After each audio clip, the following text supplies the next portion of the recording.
సినిమాలు ఆడొచ్చు ఆడకపోవచ్చు, కానీ నాకు నిజమైన ఆనందం కలిగేది సమస్యల్ని పోరాటం చేస్తున్నప్పుడు నాకు నిజమైన ఆనందం కలుగుద్ది. మీకు అండగా నిలబడగలిగినప్పుడు నాకు ఆనందం కలుగుద్ది.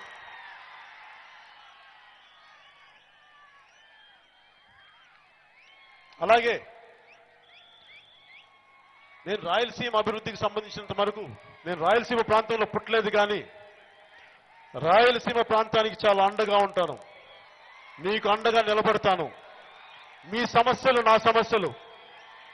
అందుకనే నా మొదటి political party office Janasena political party office ఆంధ్రప్రదేశ్లో అనంతపురం నుంచే ప్రారంభిస్తాను. దానికి కారణం ఎవరెవరో వచ్చారు, ఏమేం చేశారో నాకు తెలియదు, కానీ మీ వాడిగా, మీ ఇంట్లో వాడిగా, మీ బిడ్డగా నేను మన కరువుని, మన దుర్భిక్షం మీద రకరకాల సమూహాలతోటి, శాస్త్రవేత్తలతోటి కలిసి ఎన్ని రకాలుగా దీన్ని ఈ కరువును ఎదుర్కోవాలో అన్ని రకాలుగా నేను పోరాటం చేస్తాను. దానికి ఈ రోజు నేనేదో మిమ్మల్ని ఇంప్రెస్ చేయడానికో మిమ్మల్ని ఆకట్టుకోవడానికో చెప్పడం నాకు గుండె లోతుల నుంచి మాట్లాడుతున్నాను. నేను వచ్చే సంవత్సరంలో నా పార్టీ కార్యాలయం అనంతపురం నుంచి ప్రారంభిస్తాను. ఖచ్చితంగా 2019లో పోటీ చేస్తాను.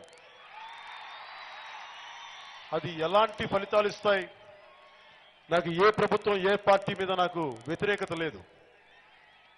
అలాగే తెలుగుదేశం ప్రభుత్వానికి నా సూచనలు కూడా ఏంటంటే, ఇన్ని రకాలుగా స్పెషల్ ప్యాకేజ్ ఇచ్చి ఇన్ని లోపాలున్న స్పెషల్ ప్యాకేజ్ని మీరు ఎందుకు ఏ స్థాయిలో దాన్ని మీరు ఆమోదించారు? మనకు రావాల్సిన వాటానే డెవల్యూషన్ మెథడ్లో మనకు రావాల్సిన వాటానే మనకిచ్చి, మనకు రావాల్సిన దాని మీదే చిన్న కవర్ కప్పి మనకి ఇచ్చినప్పుడు మీరు దాన్ని ఏ రకంగా మెచ్చుకుంటారు? ముఖ్యమంత్రి గారిని కూడా నేను అడిగేది, చంద్రబాబు గారిని, వారు మనకు రావాల్సిన వాటాను ఇస్తే దాన్ని మీరు ఎలా మెచ్చుకుంటారు? దాన్ని ఏ విధంగా మీరు దాన్ని సమర్థించుకుంటారు నాకు అర్థం కావట్లేదు.